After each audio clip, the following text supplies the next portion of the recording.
Bonjour, Paul, voyageur de l'Évangile. Dans cette troisième vidéo, nous allons examiner plus profondément le second voyage missionnaire de Paul, une expansion missionnaire, la fondation des églises pauliniennes entre 50 et 53, et donc les chapitres 16, 17 et 18 des Actes des Apôtres. Pour se repérer géographiquement, voici un rappel du premier voyage accompli par Paul, dont vous allez pouvoir comprendre qu'il est plus sobre, moins étendu que le second voyage. Donc ce premier voyage était parti de Séleucie, était passé par l'île de Chypre, puis monté à Pergée, puis à Antioche de Pisidie, Iconium, Lystre, Derbée, et on était revenu ensuite à Antioche. Dans ce second voyage, maintenant, qui s'étale sur plusieurs années aussi, on a une trajectoire différente où on va partir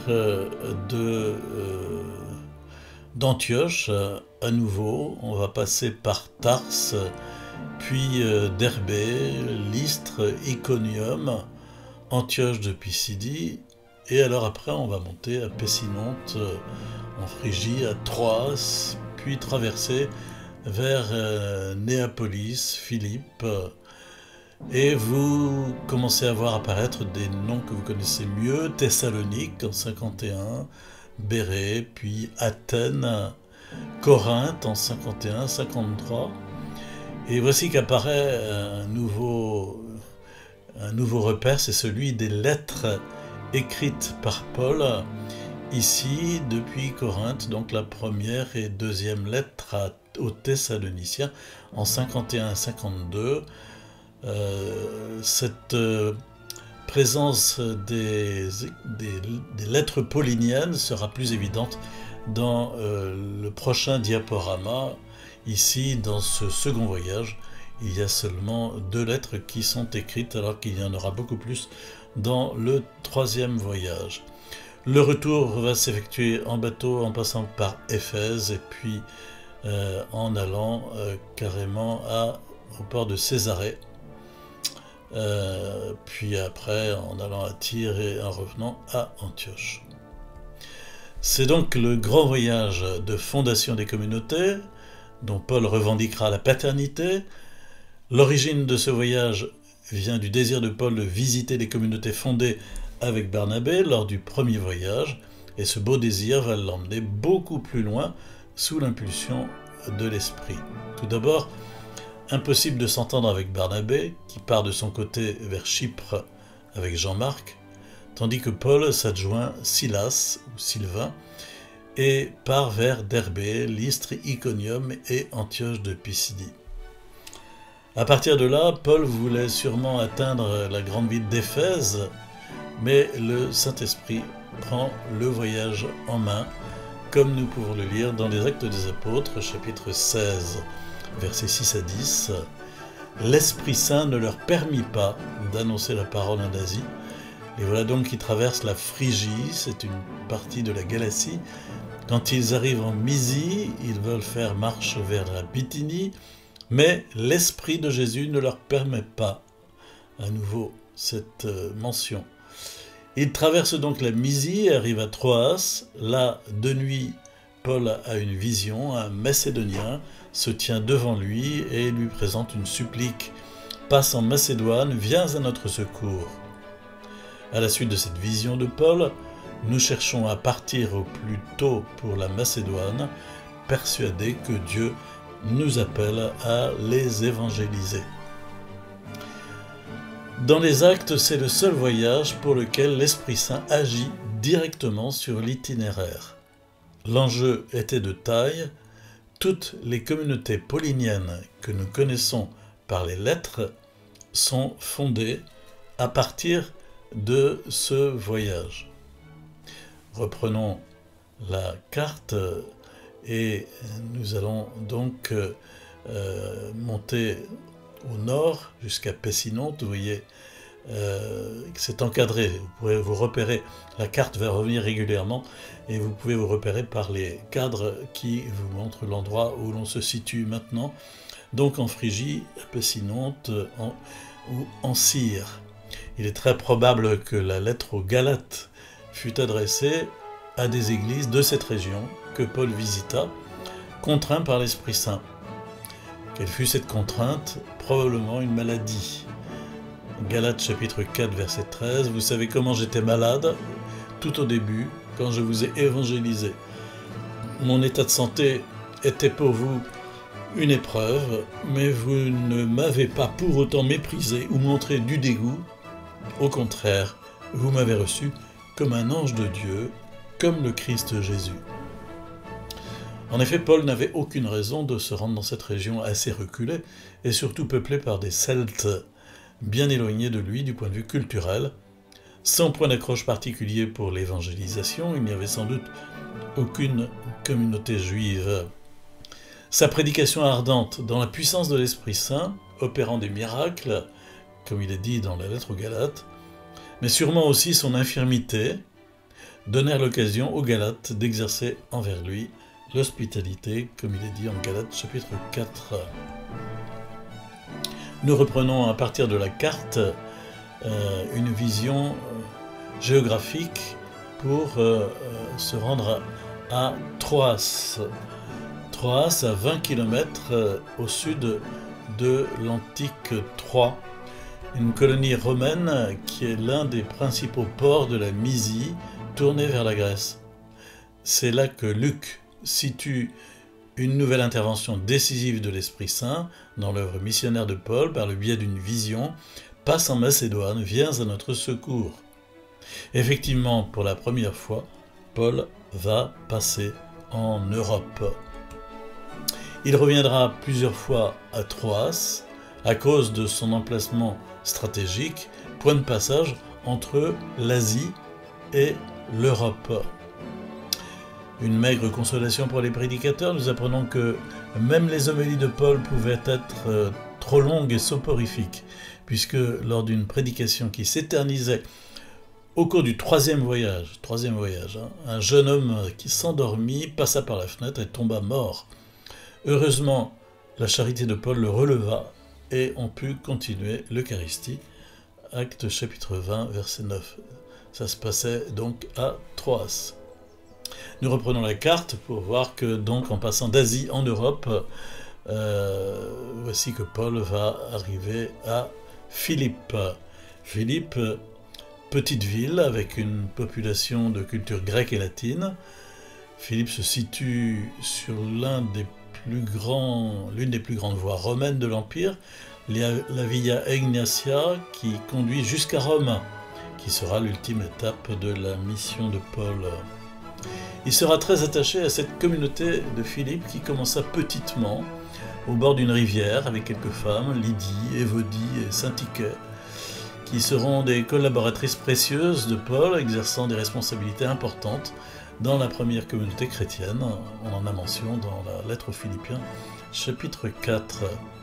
À Philippe, Paul vit son premier emprisonnement et expérimente avec Silas la puissance de la louange. On peut lire cela dans les Actes chapitre 16, verset 11. Nous prenons donc le bateau à Troas et nous courons droit sur l'île de Samothrace. Le lendemain, c'est Néapolis. De là, nous atteignons Philippe, cité principale de la Macédoine, ville de colonie. Nous y demeurons quelques jours et le jour du sabbat, nous passons la porte de la ville en direction de la rivière où nous pensons qu'aura lieu la prière. Nous nous asseyons et commençons à parler avec des femmes qui se sont réunies. L'une d'elles est une adoratrice de Dieu du nom de Lydia, une marchande de pourpre de la ville de Thyatire. Tandis qu'elle nous écoute, le Seigneur lui ouvre le cœur et la fait s'attacher aux paroles de Paul. Elle se fait baptiser avec toute sa maison, après quoi elle nous invite avec insistance. « Si vous croyez que j'ai bien la foi au Seigneur, venez donc et restez dans ma maison. » Elle nous y obligea presque. Philippe avait apparemment un petit nombre de résidents juifs et pas de synagogue. En conséquence, le sabbat était pratiqué en dehors de la ville sur le Gangites. Acte chapitre 16, verset 25, vers le milieu de la nuit, c'est l'épisode de l'emprisonnement et de la louange, vers le milieu de la nuit, Paul et Silas chantaient à Dieu des hymnes et les prisonniers les écoutaient. Subitement la terre tremble, et la secousse est telle que les fondations de la prison sont ébranlées. D'un seul coup, toutes les portes s'ouvrent et les chaînes de tous les prisonniers se défont. Le gardien de prison se réveille. Voyant ouvertes les portes de la prison, il tire son épée et pense à se tuer, à l'idée que les prisonniers se sont échappés. Mais Paul l'appelle à grands cris « Ne te fais pas de mal, nous sommes tous ici !» L'homme demande de la lumière, il entre et après avoir bien enfermé les autres prisonniers, il se jette plein de crainte aux pieds de Paul et de Silas. Puis il les fait sortir et demande « Seigneur, que dois-je faire pour être sauvé ?» Ils lui disent « Crois au Seigneur Jésus et tu seras sauvé avec toute ta famille. » Alors il lui annonce la parole du Seigneur, comme à tous ceux de sa maison, et lui, sans attendre, bien que ce soit la nuit, il lave leurs plaies, puis se fait baptiser avec tous les siens. Dans sa maison, il les a conduits, il leur fait préparer la table, et toute la maison est en fête parce qu'ils ont cru en Dieu. Cet emplacement traditionnel, tel qu'on le voit sur cette photo, traditionnel de l'emprisonnement de Paul et de Silas, est d'authenticité douteuse, même s'il rappelle l'attaque qu'ils subirent, leur flagellation et leur emprisonnement.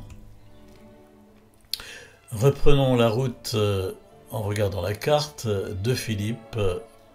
Paul se rend vers Thessalonique,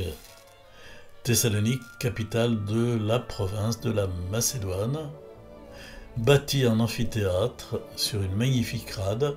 C'est un port commerçant très actif. Paul va devoir ici subsister par ses propres moyens, comme il le dit dans la première lettre aux Thessaloniciens. Il va rester sûrement plus de temps que les 3 semaines indiquées dans les actes, annonçant l'évangile à partir de son atelier de travail et à la synagogue. Étant donné l'ampleur de la tâche et le succès que rencontre l'évangile, il fait appel à la générosité financière des Philippiens pour pouvoir consacrer plus de temps à la mission. Paul doit quitter précipitamment Thessalonique au motif que des Juifs jaloux l'accusent auprès des autorités politiques d'être un révolutionnaire annonçant un autre roi que l'empereur. Question: comment annoncer le seul Seigneur et respecter l'autorité temporelle? Autre question: comment prêcher l'avènement imminent de Jésus et continuer à inviter les chrétiens à travailler? 2 thèmes que Paul traitera en écrivant aux Thessaloniciens, les invitant au calme, à la sobriété et à une vie honorable et au travail de leurs mains. Vous avez sur cette diapositive les différentes références de ces développements que fait Paul à propos de ces 2 thèmes. Alors voici une carte fort intéressante, car Thessalonique se situait à l'intersection entre 2 routes romaines majeures, l'une menant de l'Italie vers l'est, le chemin Egnatien, et l'autre reliant le Danube et l'Égée. Cette carte est la carte de l'Empire romain à l'époque de Paul, et montre en ligne rouge donc les différentes voies romaines qui permettaient de se déplacer rapidement à l'intérieur de l'Empire romain. Vous savez, ce sont ces routes romaines qui sont encore présentes dans bien des lieux de nos pays. Vous pouvez visionner dans le cadre donc Thessalonique avec le croisement de ces routes romaines. L'emplacement de Thessalonique et son utilisation en tant que port en fit une ville prospère. En 168 avant Jésus-Christ, elle devint la capitale du 2e district de Macédoine, et plus tard elle fut choisie comme capitale et port principal de toute la province romaine de Macédoine, en 146 avant Jésus-Christ. En 42 avant Jésus-Christ, après la bataille de Philippe, Thessalonique devint une ville libre. Très peu a été découvert de l'ancienne Thessalonique. Thessaloniki, aujourd'hui, se trouve au-dessus des vestiges. Le secteur photographié ici, que vous pouvez voir, à droite, était auparavant une station de bus. Lorsque celle-ci fut déplacée en 1962, ce forum du 1er ou 2e siècle fut révélé et on trouva sous le trottoir encerclant l'Odéon des bains publics et un hôtel datant du 1er siècle. L'église de Saint Démétrius à Thessalonique, en effet Démétrius, natif de Thessalonique, fut mis à mort par Galerius et cette basilique fut construite au 5e siècle, Saint Démétrius étant le saint principal de la ville de Thessalonique. Église la plus grande de Grèce, cette basilique fut détruite suite à un incendie en 1917 et fut reconstruite depuis. Aujourd'hui, la ville moderne de Thessaloniki est la seconde plus importante ville de Grèce et compte 1 million d'habitants. Nous reprenons la carte pour descendre de Thessalonique, en passant par Bérée, vers Athènes, puis Corinthe. Athènes, en quittant Thessalonique, Paul a fait le choix de ne pas continuer sur la grande voie Egnatia qui conduisait vers l'ouest, sans doute pour échapper à ses poursuivants, car sa vie était réellement en danger. Ce changement de direction après une étape à Bérée va finalement le conduire vers Athènes, où il a fixé rendez-vous à ses 2 collaborateurs, Silas et Timothée, qu'il a chargé de prendre des nouvelles de Thessalonique. À l'époque de Paul, Athènes a perdu de l'importance au niveau politique et commercial, mais demeure une capitale prestigieuse. La plupart des érudits pensent que Paul voyagea à Athènes par bateau depuis Bérée, et qu'ainsi il est probable qu'il soit entré dans la ville par le grand port du Pirée. Ce port fut à l'origine construit au 5e siècle avant Jésus-Christ et prospère encore. Dans l'ancien temps, Pirée était relié à Athènes, à 10 km de distance, par les longs murs, deux murs parallèles, séparés de 180 mètres. Aussi une photo de la colline de Mars, qui est un site important, situé à 42 mètres sous l'acropole. À l'époque de Paul, elle était le lieu de rencontre des dirigeants principaux de la ville. Lors de sa visite à Athènes, Paul prêcha aux hommes éduqués de la ville à l'Aréopage, c'est-à-dire donc cette colline de Mars. Ce fut un gros échec. Vous pouvez en lire le compte-rendu dans les Actes au chapitre 17. Reprenons notre carte pour passer d'Athènes à Corinthe.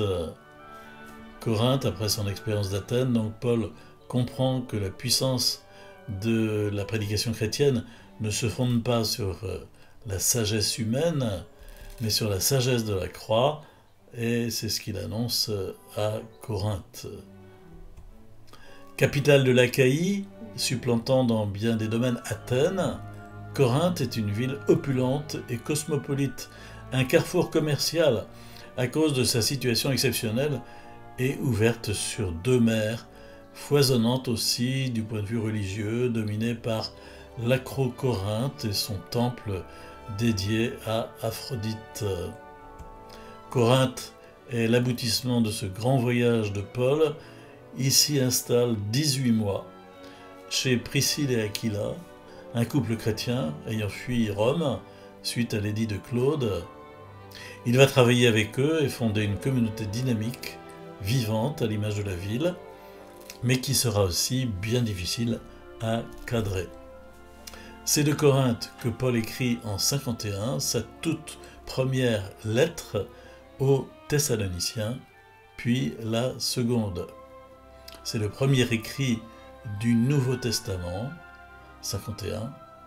Elle déborde d'actions de grâce et d'ardeur pastorale. Première lettre à Thessaloniciens, chapitre 2. Premier écrit du Nouveau Testament parce que les versions écrites de nos évangiles ne sont pas encore parus à cette époque-là. Ce plan que vous voyez donne une vue de l'ancien centre-ville depuis l'Acrocorinthe avec un gros zoom. Et sur la gauche, on voit les colonnes restantes du temple d'Apollon. À droite, la route du Lécaïon. Entre les deux, un peu au-dessous, l'ancienne agora. L'acropole de Corinthe est connue comme l'Acrocorinthe et elle s'élève à 545 mètres au-dessus de la plaine. Au plus haut sommet se trouvait le temple d'Aphrodite. Le bas de la ville était l'emplacement du temple d'Apollon, alors que l'Acrocorinthe est dominée par le temple d'Aphrodite. Les auteurs grecs du 5e, 4e siècle avant Jésus-Christ caractérisaient Corinthe comme une ville d'amour commercialisée et une fille corinthienne voulait dire une prostituée. L'église de Corinthe des jours de Paul luttait avec l'influence du monde et l'immoralité sexuelle, toutes deux typiques de la ville cosmopolite. Ici, vous avez une photo d'un endroit où Paul passa donc 18 mois dans la ville avant que les Juifs ne l'accusent d'enfreindre la loi et ne l'amènent devant Galion au lieu du jugement de la ville, le Béma, donc dont vous avez la photo ici, photo des ruines. L'allusion à Galion offre une indication intéressante, sachant que des sources romaines affirment que Galion fut proconsul de l'Achaïe de juin 51 à mai 52. Se tenant sur cette plateforme, le proconsul écarta les charges menées contre Paul, considérant celle-ci comme étant une dispute en rapport à la loi juive et non de nature criminelle. À Corinthe, Paul rencontra Aquila et Priscille. Ils étaient fabricants de tentes ou artisans du cuir et avaient peut-être un emplacement pour faire leurs affaires sur le marché de la ville, l'agora. Ceci aurait donné à Paul de nombreuses occasions pour parler aux clients et aux passants de la résurrection du Christ. Les actes mentionnent que Paul passait chaque sabbat à essayer de persuader les Juifs et les Grecs. En 1929, cette inscription fut trouvée mentionnant Éraste comme celui ayant payé pour le pavement de la rue en échange d'une position de dirigeant dans la ville. Il est probable que ce nom soit le même auquel Paul s'adresse lorsqu'il envoie ses salutations à l'église de Rome, lettre aux Romains, chapitre 16, verset 23. Si cela était, l'influence de Paul se serait propagée aux riches et influents citoyens romains de Corinthe, excusez-moi. Reprenons notre carte. De Corinthe, Paul va traverser la mer en bateau vers Éphèse. Éphèse, simple étape sur le retour vers Jérusalem. Paul y laisse Priscille et Aquila, mais il reviendra longuement lors de son 3e voyage. Donc la prochaine fois, le prochain diaporama, le 4e, portera sur le 3e voyage missionnaire entre 54 et 58. Pour préparer cette étape, vous pourrez lire Actes chapitre 18 à 20. Et une des caractéristiques de ce diaporama sera de situer l'écriture des différentes lettres de Paul à l'intérieur du contexte géographique de ces déplacements. Vous voyez que nous avons beaucoup à apprendre pour mieux situer tout ce que nous entendons constamment dans nos liturgies. Donc à très bientôt pour la suite de ces réflexions sur les voyages missionnaires de Paul.